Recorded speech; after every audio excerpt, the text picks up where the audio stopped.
Right welcome to prime 9 news. నేను సాయి. ముందుగా update చూసుకున్నట్టయితే హైదరాబాద్ ఇందిరా పార్క్ ధర్నా చౌక్ వద్ద అవుట్సోర్సింగ్ ఉద్యోగులు ధర్నాకు దిగారు. ఈ ధర్నాలో భాగంగా తెలంగాణ జాగృతి అధ్యక్షురాలు కవిత పాల్గొని మద్దతు తెలియజేశారు.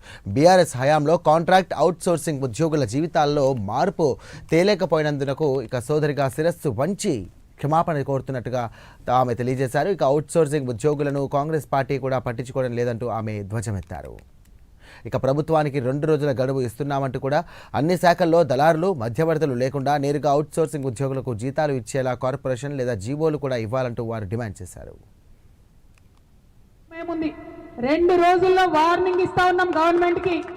ఈ 2 డేస్లో ఖచ్చితంగా ప్రతి డిపార్ట్మెంట్ నుండి జీవోలు రావాలి.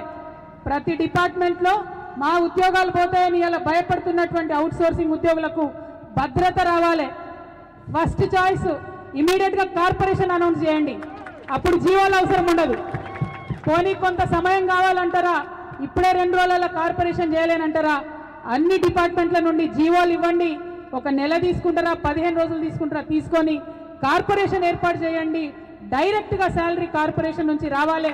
దళారులు ఉండకూడదు, మధ్యలో ఏజెన్సీలు ఉండకూడదు, వాళ్ళ కమిషన్ ఉండకూడదు. ఇది మా విధానం. ఇది ఈరోజు మీ ముందు నేను కమిట్మెంట్ ఇస్తున్నా. రేపు మేము పొలిటికల్ పార్టీగా మారుతాం, ఫ్యూచర్లో అధికారంలోకి వస్తాం. వచ్చిన తర్వాత కూడా తెలంగాణ రాష్ట్రంలో పర్మనెంట్గా ఇదే విధానం ఉంటుంది. గవర్నమెంట్ ఎంప్లాయీస్ ఉంటారు, అవుట్సోర్సింగ్ ఎంప్లాయీస్ ఉండరు. కాంట్రాక్ట్